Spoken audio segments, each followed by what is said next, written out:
Toi qui me ressembles, ce podcast se veut le tien. Comme une expérience, comme un appel à entrer dans la ronde de nos âmes pour aller à la rencontre de qui nous sommes. Toi qui me ressembles, c'est une déclaration d'amour aux parties de nous qu'on masque, aux blessures qu'on tait.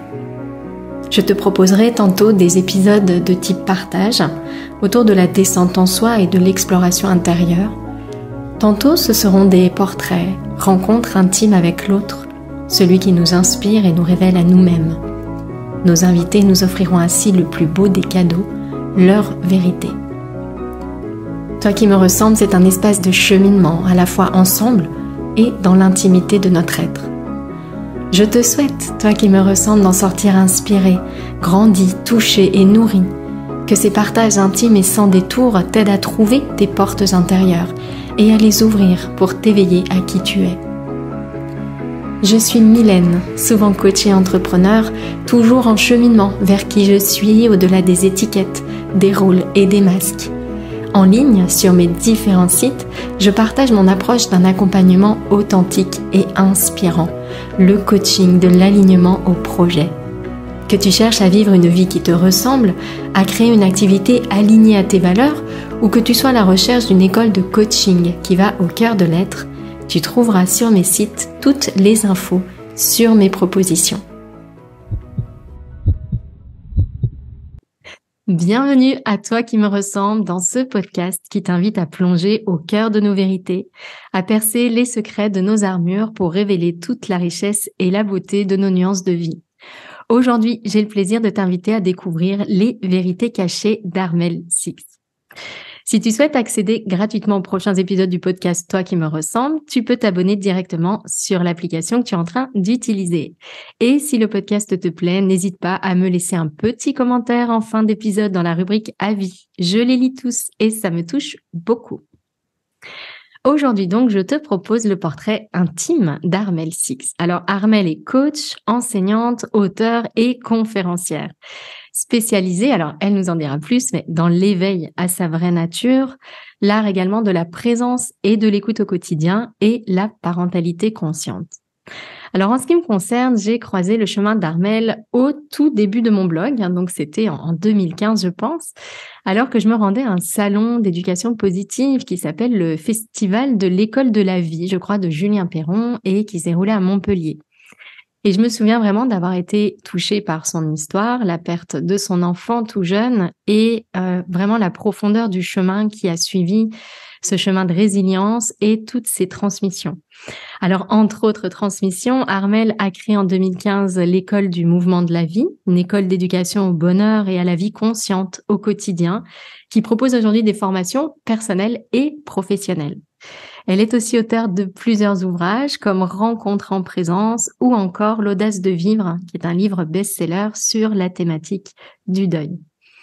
Alors en écrivant cette présentation, je me suis arrêtée sur de nombreuses invitations d'Armelle et toutes résonnent vraiment profondément en moi, comme celle-ci. Vous êtes déjà ce que vous cherchez, quoi que ce soit, c'est là. Alors bonjour Armelle. Bonjour Mylène, bonjour tout le monde. Merci beaucoup déjà d'être là. Donc, je suis vraiment touchée, comme je te le disais, parce que ça fait, moi, des années que je te suis de plus ou moins près. Alors, j'ai rédigé ces petits mots de présentation, tu vois, en allant puiser dans mes souvenirs d'abord, dans les pages à propos. J'adore les pages à propos de nos sites. Je les trouve vraiment riches d'enseignements. Mais de ton côté, comment te présenterais-tu à celles et ceux qui ne te connaissent pas encore ? Déjà, j'ai envie de te remercier parce que je trouve ça très touchant pour moi de découvrir comment toi tu me vois et puis ce qui t'a touché dans mon site en fait, quelles sont les parties puisque tu l'as fait sans me demander quoi que ce soit. Donc, je trouve ça toujours intéressant de voir. Voilà, ça me permet moi de te rencontrer aussi en fait. Et puis, pour répondre à ta question, comment je me décrirais comme une personne passionnée. Passionnée par la vie, passionnée par le lien, par la relation, par l'humain, par la découverte. Je te disais tout à l'heure, je suis une aventurière, donc allons-y, on ne sait pas où on va, on verra bien ce qui se passe. Voilà, c'est vraiment ça qui est au cœur de ma vie. C'est vraiment allons-y pour l'aventure de la vie. Elle sera pas toujours simple, elle va pas toujours être facile. C'est plutôt ça, elle va pas toujours être facile. Mais si on écoute notre petite voix, on a un véritable GPS à l'intérieur et la vie peut être simple en fait. Et voilà, je suis vraiment une exploratrice de la conscience qui a très à cœur de mettre à jour en fait les secrets cachés dont personne ne nous parle pour nous rendre la vie plus simple, plus joyeuse, plus vraie, plus pétillante, plus pleine de vie, parce que qu'importe ce qu'on vit dans nos vies, il y a tout à fait la possibilité de vivre ça comme ça, en fait, de la vivre de cette façon-là.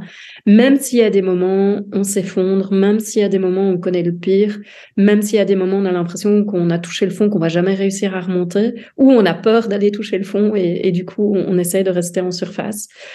Il y a vraiment la possibilité d'autre chose et pour moi, c'est une vraie joie de continuer à partager ça le plus possible. Voilà comment je me décrirais, je crois. En tout cas, c'est bien pour l'instant.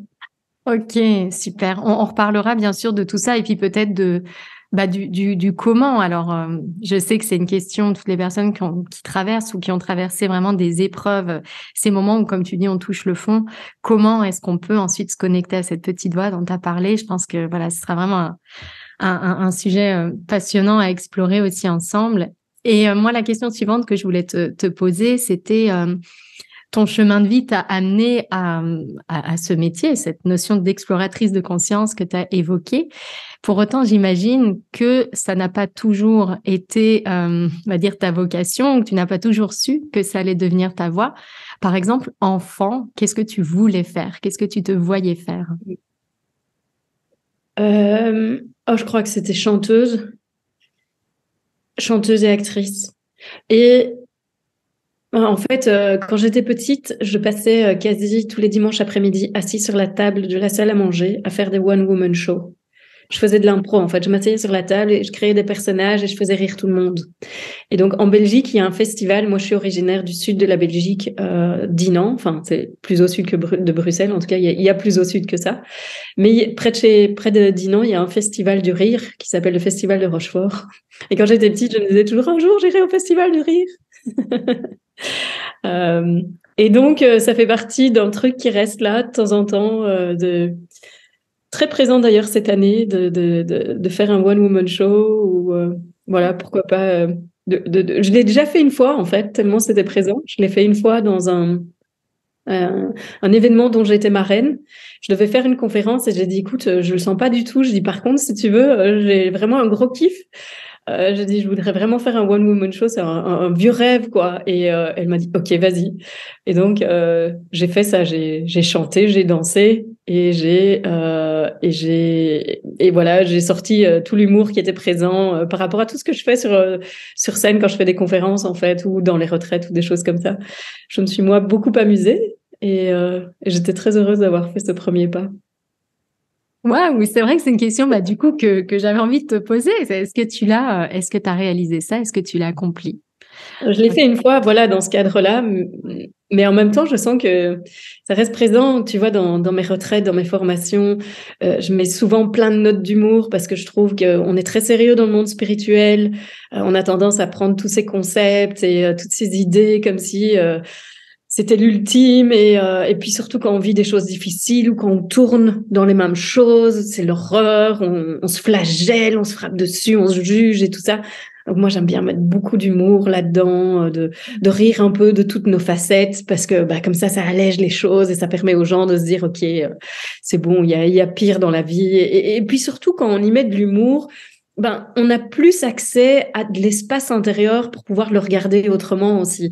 Le rire est vraiment quelque chose, parfois ça peut être une façon de cacher la souffrance, mais parfois ça peut être une façon aussi de lâcher un peu la pression qu'on se met pour accéder justement à ce qui est présent et pouvoir le vivre dans un espace plus vaste en fait, et pas en étant collé à la souffrance et du coup, à cet endroit-là, on peut pas y aller, de toute façon, c'est beaucoup trop douloureux, donc c'est vraiment quelque chose que j'utilise beaucoup et en général, quand je fais mes petits stand-up comme ça dans mes formations, mes retraites, les gens, ils adorent parce qu'évidemment, ils se reconnaissent tous. Et puis, c'est un magnifique enseignement, en fait, de le faire au travers du rire. Ah, magique. C'est vrai que c'est une réflexion que je me faisais, moi, justement ce week-end par rapport aux émotions difficiles, bien souvent. Alors peut-être plus encore dans nos métiers, mais au-delà de l'émotion, c'est vraiment tout ce qu'on ajoute en fait qui pèse vraiment sur l'émotion. Et comme tu disais, tout ce sérieux, moi je vois tout ce côté culpabilité aussi. Je devrais pas ressentir ça, surtout pas moi qui travaille dans ce domaine, etc. Et c'est vrai que l'humour, c'est ce petit pas de côté aussi où on prend. Moi j'ai une collaboratrice belge qui nous disait souvent que pense la poule de ton voisin de ton problème. Et je trouve que l'humour, c'est un peu se poser cette question, quoi. La question de la poule du voisin. C'est, en fait, on fait ce pas de côté et puis, vu sous cet angle, bon, c'est vrai qu'on peut aussi, on peut trouver de l'espace. Oui, c'est ça, tout à fait. Oui, oui. Et du coup, donc par rapport à ce rêve d'enfance, alors qui émerge et qui réapparaît de temps en temps, euh, à quel moment, du coup, dans ta vie, il y a eu cette bascule où finalement, donc tu t'es intéressé, tu as parlé du lien, de la relation, etc. Est-ce que tu as eu une vie professionnelle, en fait, antérieure à celle-ci, ou finalement ça a été ta première orientation? Ah non, non, non, pas du tout. Jamais j'aurais imaginé faire ça, mais en même temps, tu vois, je me souviens un des poèmes que j'ai écrit j'écrivais énormément de poèmes et des nouvelles quand j'étais ado.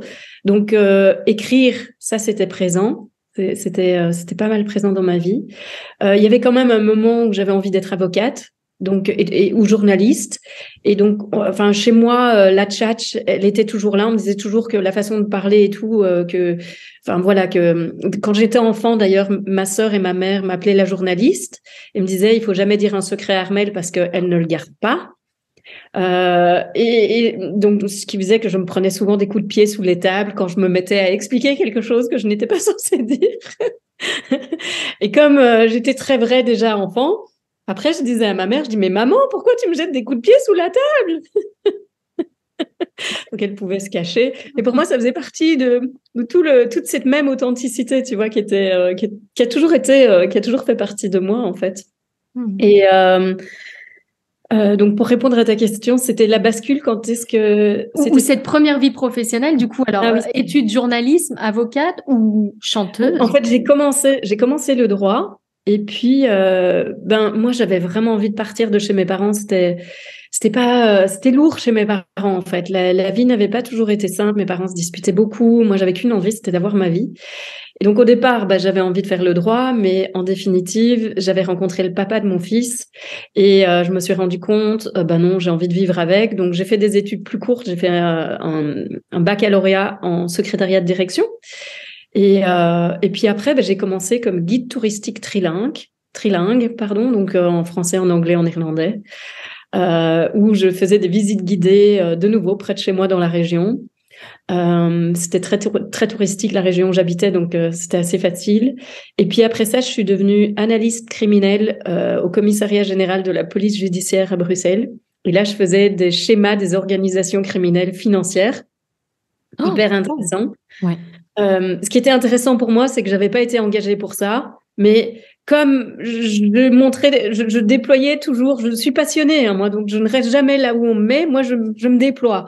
Tu me mets quelque part, je dis toujours aux gens, quand je viens chez vous, ne me dites jamais tu fais comme chez toi, parce que moi je vais le faire. Je le prends au pied de la lettre.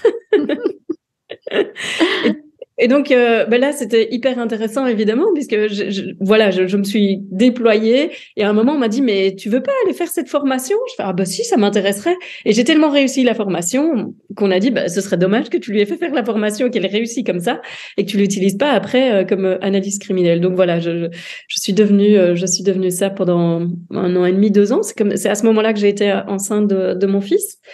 Et puis, une fois que mon fils est né, j'avais plus du tout envie de faire la navette en train pendant 1 heure et demie le matin, 1 heure et demie le soir. Et j'ai trouvé un job, enfin, en fait, j'ai pas trouvé, je suis allée me présenter dans ma banque et je leur ai dit, ça me botterait de travailler ici, est-ce que vous n'engagez personne par hasard? Et puis hop, j'ai eu un rendez-vous et j'étais engagée. Et pour moi, ça a toujours été comme ça, la vie, en fait. C'est, tu sens quelque chose, tu vas au bout, tu le suis et tu verras bien si ça se passe, quoi. Et souvent, ça se met. Et donc voilà, je suis devenue analyste, conseillère crédit à la consommation dans ma banque, chez Dexia à l'époque. Et puis c'est à ce moment-là que j'ai eu vraiment la grosse bascule de ma vie, puisque là, mon fils est décédé, comme tu le disais. Donc, j'avais un fils de 13 mois qui est décédé en 5 jours. De ce qu'on a, après recherche, déduit que c'était une méningite fulgurante, mais en fait, ils n'ont pas vraiment trouvé ce qu'il avait.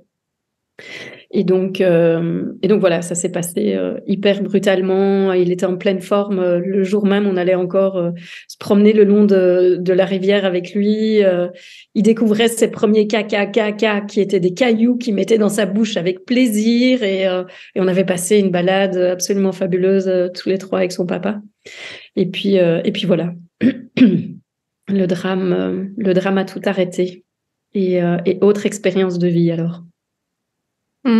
Et justement, alors à ce moment-là, qu'est-ce qui t'a aidé en fait à traverser cette épreuve, ces émotions, j'imagine cette tempête d'émotions, tristesse, colère, peur peut-être de se perdre un peu avec ce décès-là. Tu disais quand mon fils est décédé, une partie de moi en fait est morte aussi. Ouais. Et qu'est-ce qui t'a aidé du coup? Qu'est-ce qui t'a soutenu à ce moment-là? Tout de suite après, en fait, ce qui m'a soutenue, je crois déjà, dans un premier temps, c'était de ne pas écouter les gens, de ne faire que ce que je sentais qui était bon pour moi. J'y arrivais plus, de toute façon. En fait, je sentais qu'il y avait quelque chose qui avait tellement été cassé en moi que je n'arrivais plus à fonctionner comme avant. Donc là où je pouvais être une petite fille sage qui écoutait, qui faisait ce qu'il fallait, qui fonctionnait comme on lui avait toujours appris, j'y arrivais plus en fait. Donc tout ce que je pouvais faire, c'était écouter ce qui se vivait en moi parce qu'il n'y avait plus rien d'autre que ça.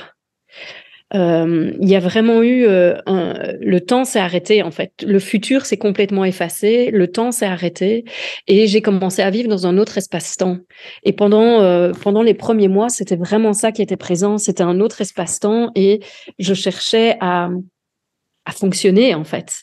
Il n'était pas question de vivre, il n'était pas question d'aller bien, mais ça se passait aussi évidemment. Il n'y avait pas de recherche spécifique. Il y avait déjà, je me levais le matin et il fallait faire face à la journée, quoi. Il fallait faire face à chaque instant, il fallait faire face à l'inévitable. C'était tous les matins, il n'était pas là. Tous les soirs, il n'était pas là et je l'entendais plus. Donc, pour moi, c'était la ressource la plus importante, ça a été ça. C'était me laisser vivre comme ça se vivait. Ne pas chercher à faire quelque chose, ne pas chercher à plaire à qui que ce soit, ne pas chercher à faire en sorte d'aller dans une direction ou l'autre. Mais ce que j'ai senti hyper important pour moi, c'était, j'ai demandé à nos meilleurs amis, et mon compagnon était d'accord, donc on l'a fait.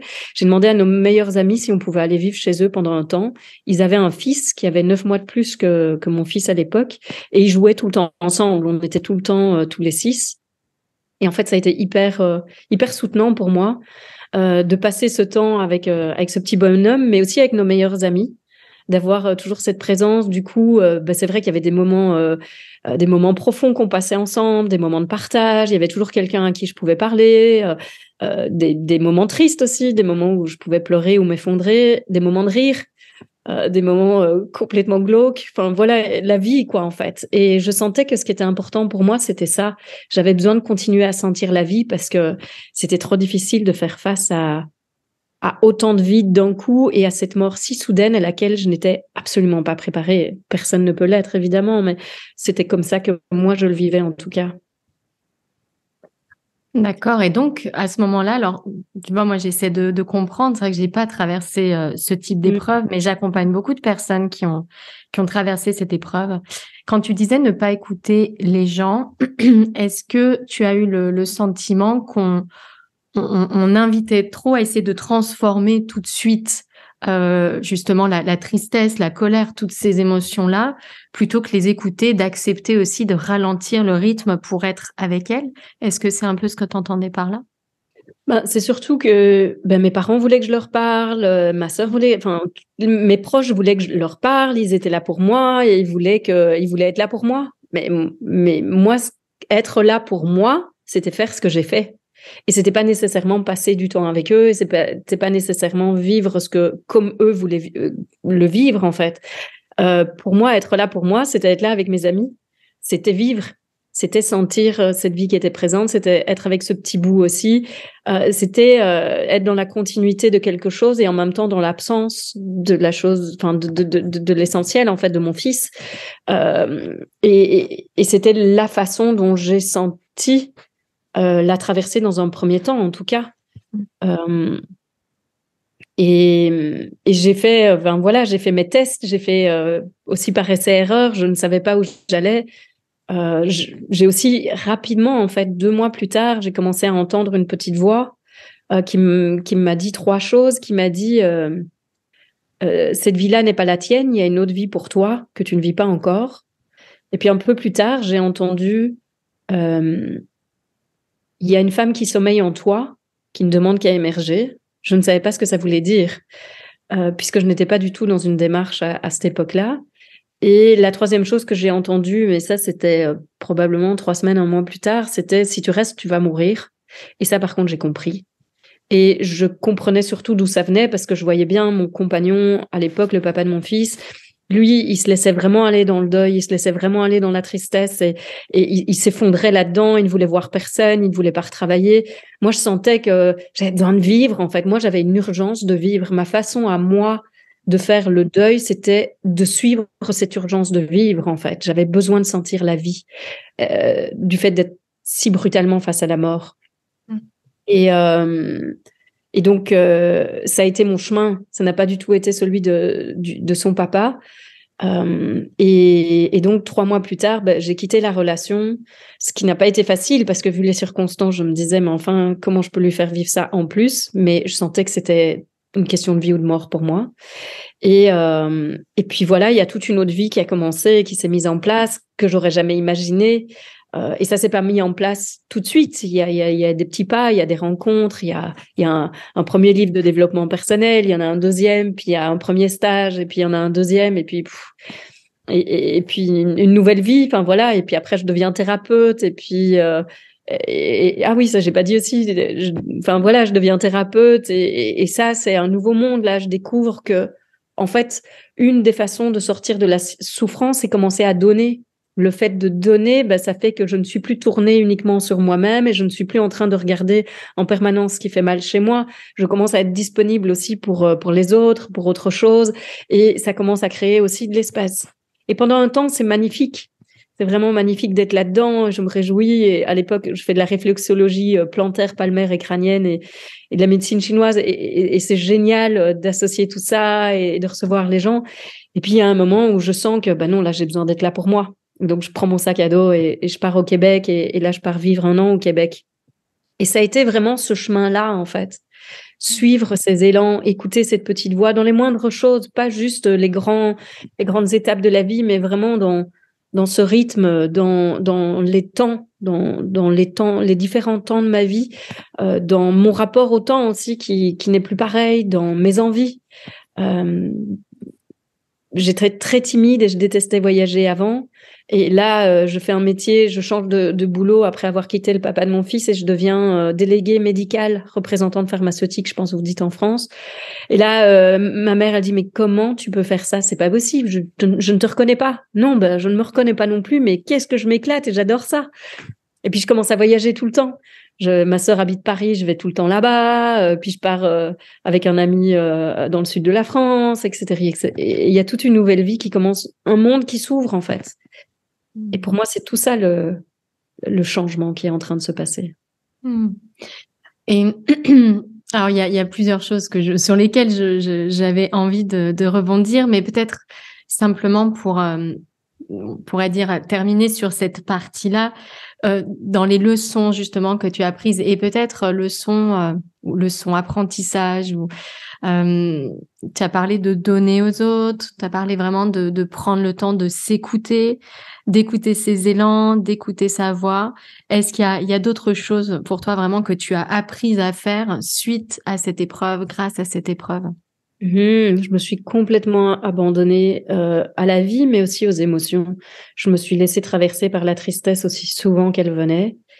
Je l'ai chantée beaucoup. J'ai beaucoup chanté ma tristesse. Ma voiture, c'était mon cocon. C'était l'endroit où voilà, de nouveau, je suivais mes élans. Parfois, je sentais, il fallait que je prenne ma voiture, et je prenais ma voiture, je mettais la musique à fond et je chantais tout ce qui était présent, en fait, où je pleurais toutes les larmes de mon corps. Et c'était, pour moi, c'était quelque chose d'important de mettre ça aussi en voix. Pas parce que j'étais dans la thérapie et que je me disais que ça allait me faire du bien, parce que simplement, je suivais le mouvement qui était là. Je ne connaissais pas tout ça à l'époque. Bien sûr, je me suis aussi, il y a eu des temps où je me suis fait accompagner par certaines personnes. Ça me faisait du bien sur les moments, mais ça ne résolvait jamais l'essence même de ce qui était la souffrance du deuil. Et je crois que le deuil, c'est un nouveau chemin de vie, en fait. C'est vraiment quelque chose qui nous travaille et nous transforme de l'intérieur. Et si on se laisse être transformé par tout ce qui est en train de se vivre et qu'on rencontre tout ça, pour moi, il y a vraiment quelque chose de l'ordre de la renaissance qui peut se passer. Et c'est ça aussi qui s'est passé pour moi. C'était une renaissance permanente. En fait, je découvrais la vie comme je l'avais jamais découverte. Je me rencontrais moi comme je me pressentais, mais je ne me connaissais pas. Et finalement, c'était absolument magique de vivre tout ça. J'avais parfois honte de dire ça, mais j'avais le sentiment que la vie m'avait donné une deuxième chance, en fait, de tout recommencer et de faire tout autrement. Et pour autant, c'est pas pour ça que c'était facile tous les jours. Il y avait vraiment la culpabilité restée présente pendant très très longtemps. Pas tous les jours, évidemment, mais c'était quelque chose qui revenait régulièrement. La tristesse aussi. Et donc, pour moi, vraiment, m'abandonner aux émotions, c'était quelque chose de nouveau parce que je pouvais être une petite fille très sensible, mais je ravalais tout, en fait. Je somatisais énormément quand j'étais jeune, petite ou ado. Et je retenais beaucoup ce que je ressentais, que ce soit la tristesse ou la colère. Et là, là, je me laissais l'exprimer, en fait. Je la vivais. Et ça, c'était, pour moi, ça a été une vraie transformation. Hmm. Et justement, qu'est-ce qui te fait aujourd'hui profondément vibrer? Tellement de choses, j'ai l'impression. La nature, déjà. Euh, mais oui, vraiment beaucoup de choses. Les discussions profondes entre amis, la sincérité, l'authenticité. Et c'est pour ça que la nature me touche, en fait, parce que la nature, c'est un miroir pur, quoi. C'est tout ça, en fait. C'est vraiment cette authenticité, c'est direct. On est en pleine nature, on est avec soi, quoi. Et on est dans cette nudité-là. Chanter, ça n'a pas changé. J'aime toujours autant chanter, je chante toujours autant. J'adore ça, je trouve ça magique. J'adore danser, j'adore vivre, en fait. Oui, vraiment, je trouve que la vie est une découverte en permanence, une belle exploration. J'aime beaucoup l'aventure, j'aime l'exploration que je vis aussi au quotidien au travers de toujours me découvrir. Et j'aime aussi la rencontre des autres aussi, de qu'est-ce qui se vit, de tout ce que ça peut générer aussi, de cette découverte de l'autre aussi. Et je crois véritablement que, oui, le plus essentiel pour moi, c'est la pureté de ce qu'on peut toucher au cœur de soi-même, en fait. C'est une découverte qui n'a pas de mots. Et c'est une découverte qui n'a pas de prix. Et c'est une découverte qui change à tout jamais notre vie.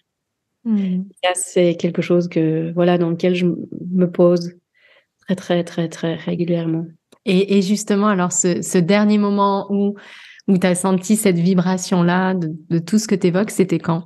C'était aujourd'hui, c'était hier, c'est une promenade, c'est un moment de chant, c'est une pratique dans le silence, c'est quoi? C'était ce matin encore parce que j'ai donné une session de Movement of Life et Movement of Life, c'est vraiment une pratique d'éveil de conscience, mais une pratique qui invite vraiment à se mettre à l'écoute du mouvement et à revenir à soi. Et dans l'écoute de ce mouvement, dans le laisser faire, dans l'abandon à ça, c'est juste incroyable de goûter à tout l'univers, en fait, de goûter à soi dans le sans forme, de goûter à soi dans la plus grande pureté de ce qui est dans notre essence, quoi. Et justement, quelques mots sur ce mouvement. Alors, c'est mouvement de la vie, c'est ça que tu as traduit du coup en... Movement of Life. Mmh. Et alors, est-ce que c'est inspiré alors de la pleine conscience justement dans le mouvement, comme on peut l'avoir avec Thich Nhat Hanh dans la méditation en marche, par exemple? Je ne sais pas du tout ce que fait Thich Nhat Hanh et je n'ai jamais pratiqué la pleine conscience pour ainsi dire, mais la pleine conscience, c'est ma vie de toute façon. Mais c'est juste, c'est inspiré ça m'est venu en fait. C'est quelque chose que moi j'ai reçu alors que je vivais dans une communauté spirituelle aux États-Unis et je sentais que j'avais envie de danser. Et en dansant, mon corps s'est mis à bouger tout seul. Et donc, je me suis mise à explorer ça. Tiens, c'est quoi ce mouvement qui se fait tout seul? Comment ça se fait que mon corps se met à bouger tout seul? Il n'y a pas de pensée, il n'y a pas d'envie, et subitement, et puis il tient tout seul aussi, et il arrête de bouger, et il est dans une position bizarre, et moi je ne fais rien, et ça tient tout seul. Et donc, dans l'exploration de ça, voilà, j'ai développé et puis facilité et puis formé des gens à faciliter cette pratique que je nomme vraiment d'éveil de conscience parce que moi, au tout départ, c'était très très lent et ça m'amenait dans ce qu'on appelle des samadhis très profonds, donc des méditations tellement profondes où il y a une disparition de la conscience du corps, où on devient la conscience en fait. Et c'est vraiment, c'est quelque chose de magnifique à vivre, de goûter justement au fait que ce corps, bouge tout seul. En fait, on est vécu par la vie. C'est pas nous qui vivons la vie. Mais tant qu'on est dans le mental et dans cette volonté de faire en sorte que la vie se passe d'une certaine façon, on a l'impression que c'est nous qui vivons la vie. Et quand on peut goûter à quelque chose de plus grand que ça, et qu'on peut goûter au fait que, ben non, en fait, je suis mue par cette vie, ma pensée vient de la vie, mon souffle vient de la vie, mon corps, c'est pas moi qui fais tout ça, il fonctionne tout seul, c'est pas moi qui régis tout ça. Il y a quelque chose de plus grand que je ne peux pas nommer qui régit tout ça. Et quand on commence à goûter justement à ça, ben c'est là où on peut commencer à s'abandonner de plus en plus à la vie et faire confiance, parce que c'est pas une confiance aveugle. C'est qu'on a goûté à ce qu'on était de plus grand et du coup, on peut commencer à se laisser aller là-dedans parce qu'on sait que c'est nous, on sait que c'est là et on sait que ça existe. Et donc voilà, cette danse ramène vraiment à cette écoute-là, en fait, du mouvement naturel. Alors justement, on a parlé beaucoup de ce moment difficile de ta vie et puis cette renaissance, cette seconde chance dont tu parlais qui a émergé à ce moment-là. Et à présent, si tu devais évoquer le moment le plus magique de ta vie, ce serait quoi? J'ai l'impression d'en avoir eu tellement parce que honnêtement, j'ai l'impression d'avoir eu 25 000 vies en 20 ans. Enfin, c'est juste incroyable. Je sais pas si je pourrais en nommer un, mais il y en a un. J'ai eu une image qui m'est venue quand tu m'as posé la question. C'est je rencontre mon ami, qui est devenu mon ami Robert Emery, avec qui j'ai écrit le livre Le bonheur quoi qu'il arrive. C'est notre deuxième rencontre. Il m'a invité chez lui dans le sud de la France. Je prends mon avion de Marseille pour revenir à Bruxelles. Et je monte dans l'avion et puis il y a un moment dans l'avion où là, je sens que la vie pourrait complètement s'arrêter, que tout pourrait s'arrêter là, que je suis complètement comblée. Il y a rien qui pourrait être différent. Il n'y a pas un moment de plus qui est nécessaire. Si tout s'arrêtait dans cet instant-là, tout est parfait. Et du coup, la chose la plus folle que tu as faite sur un coup de tête, alors, tu en as évoqué plusieurs. Je ne sais pas si tu vas parler de cette communauté spirituelle ou du moment où tu es partie au Québec. Mais voilà, qu'est-ce qui pour toi est vraiment cette chose la plus folle? Plus folle.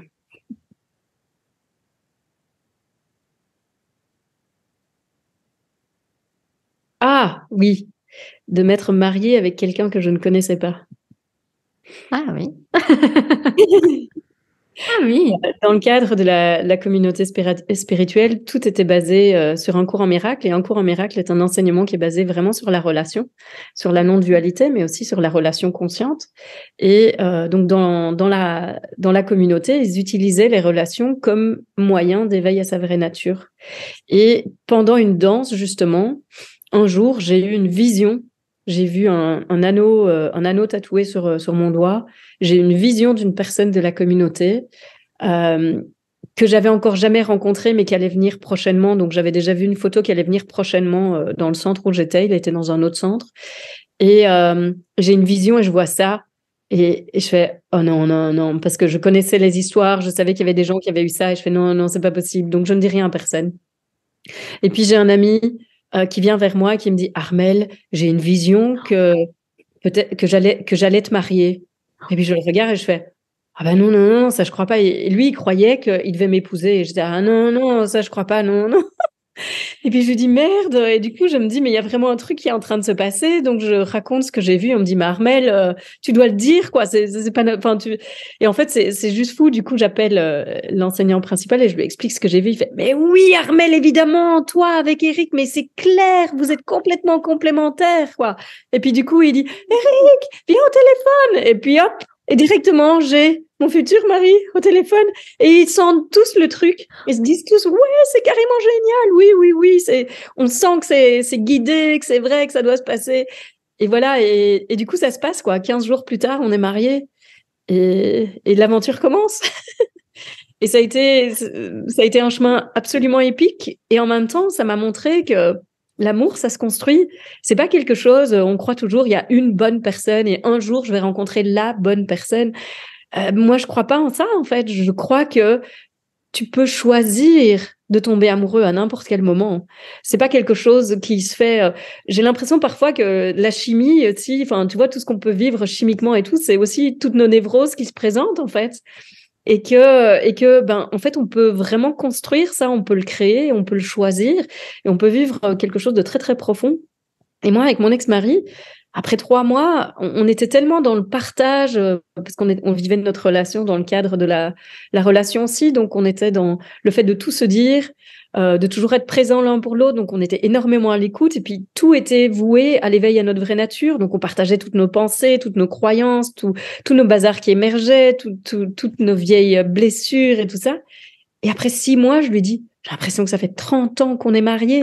Et en effet, pour lui, c'était pareil. Il dit, on vivait une intimité qui était d'une telle profondeur, on savait quoi. On n'avait pas besoin pour plein de choses de se parler, tellement on savait. Et c'était magnifique. Ça a été splendide. Et puis, j'ai eu une vision pour qu'on divorce, comme j'ai eu une vision pour qu'on se marie. Et on s'est dit, et je nous voyais joyeux tous les deux et partir chacun dans notre direction. Et voilà, on s'est dit le jour où ça fait sens pour nous deux et puis on sent que c'est vraiment le moment, ben ok, on ira quoi, mais c'était pas nécessairement à forcer ou des choses comme ça, mais c'était magnifique parce que c'était aussi se soutenir à écouter ce mouvement de la vie tout le temps. Waouh, bah c'était vraiment un truc incroyablement fou. Clairement. En effet, Que j'étais tarée, que Oui. j'étais dans une secte. je ne te demande pas comment ton entourage a pu vivre cette union, mais j'imagine Exactement qu'il y a comme eu... ça. Oui, oui, il y a dû avoir pas mal de réactions. Oui, Mm. d'accord, super. Effectivement, hyper, je partage vraiment ton point de vue sur la construction. Je pense vraiment que les choses se construisent et qu'on peut aussi choisir de créer quelque chose, d'améliorer une relation. Je sais que tu en parles beaucoup aussi, cette thématique de la relation, justement. Je voulais peut-être, moi, terminer par une question, tu sais. Alors, je ne sais pas si toi-même tu en parles beaucoup. C'est pas quelque chose que j'ai forcément vu comme expression dans ta présentation, cette idée d'un monde nouveau. Tu sais, on dit souvent qu'un monde nouveau est en train d'émerger et je voulais te demander, pour toi, le monde nouveau, ça ressemble à quoi? C'est plein de silence parce que j'ai vécu une expérience hyper profonde justement de dissolution complète, de rencontre de ce silence. Rencontre, c'est un grand mot parce que j'étais pas là. Je suis devenue le silence, mais j'ai jamais entendu un silence comme ça. Et puis, quand je suis revenue, ce silence était partout. Et c'était un monde profondément en paix, harmonieux. Et le silence était complètement perceptible. Il perméait chaque espace.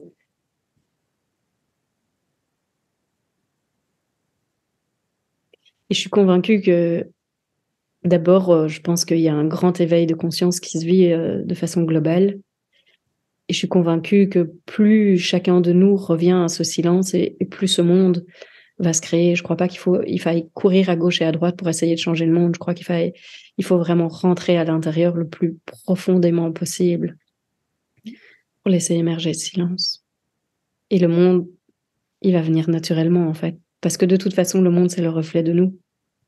Donc, tel qu'on voit le monde, tel qu'on se voit à l'intérieur. Tel qu'on est et qu'on ne veut pas voir.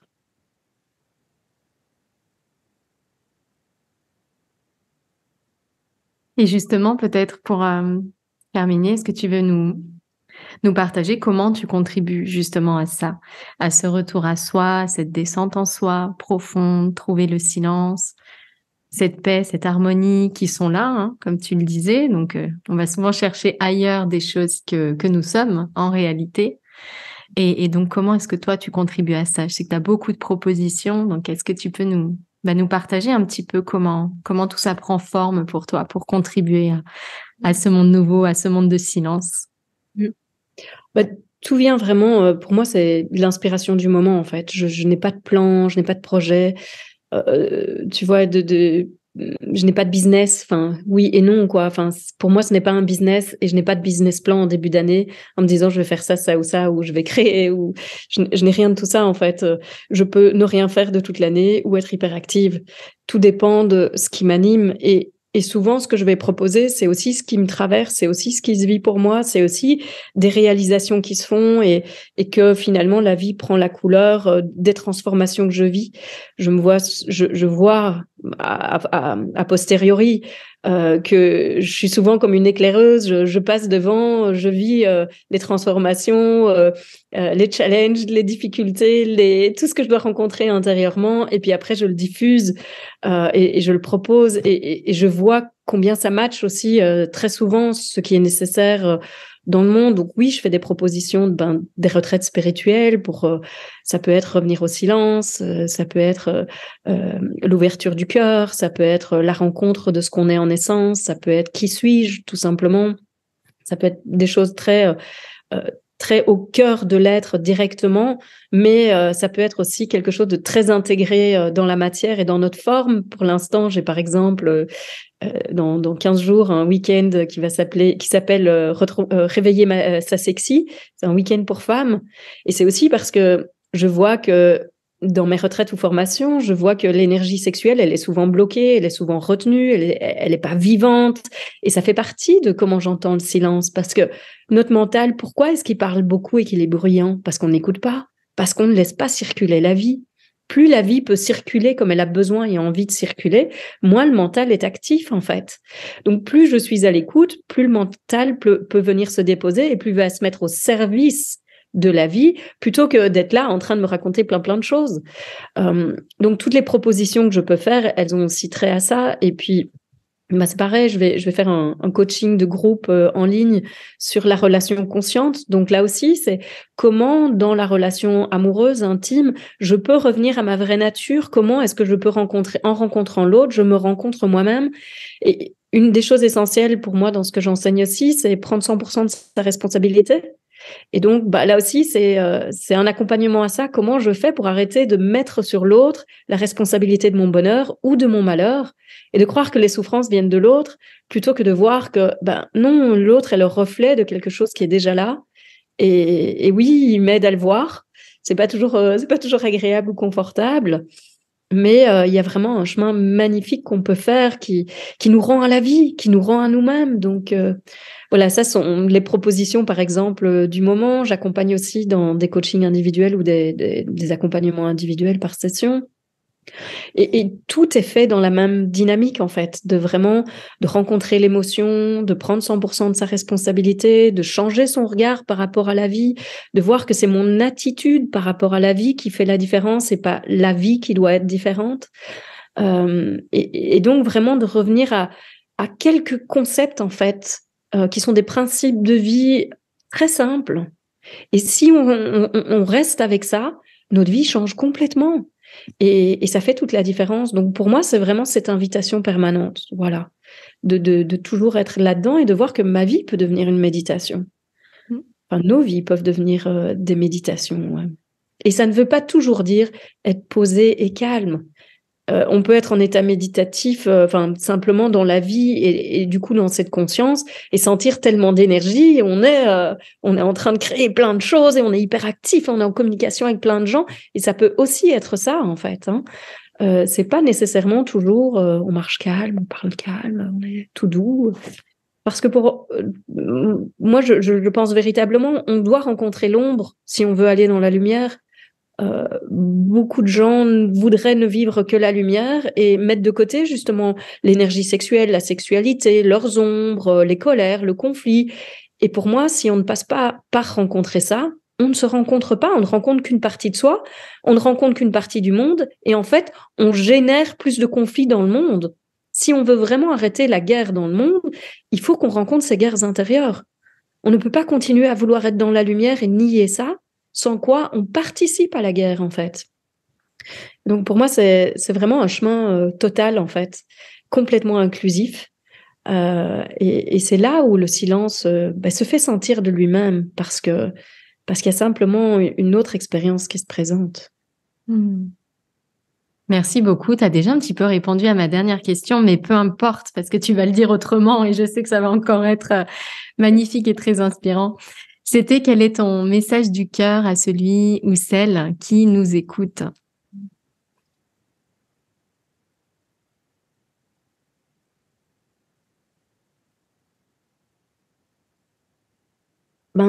J'ai vraiment envie de dire qu'on n'a qu'une vie. Elle est hyper précieuse. Et on peut faire la différence à chaque instant. Chaque personne qu'on rencontre, chaque moment, c'est l'occasion de tout changer. C'est l'occasion de rendre la vie, la journée, le moment de quelqu'un complètement différent par qui on est. On croit qu'on n'a pas la possibilité de changer le monde, mais changer le monde, ça commence par être soi à chaque instant et faire une différence à chaque instant dans les plus petits gestes du quotidien.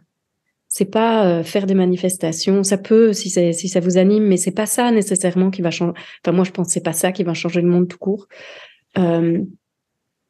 Je crois que c'est vraiment dans nos attitudes et dans la sincérité de notre cœur, dans sa vulnérabilité, dans oser se montrer.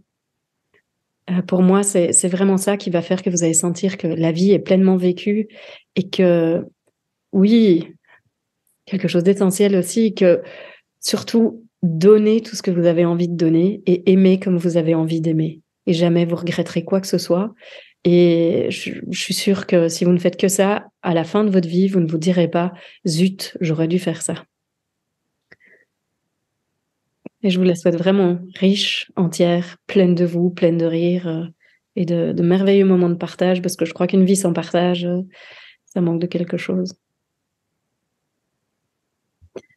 Merci beaucoup, Armelle, pour ce magnifique message.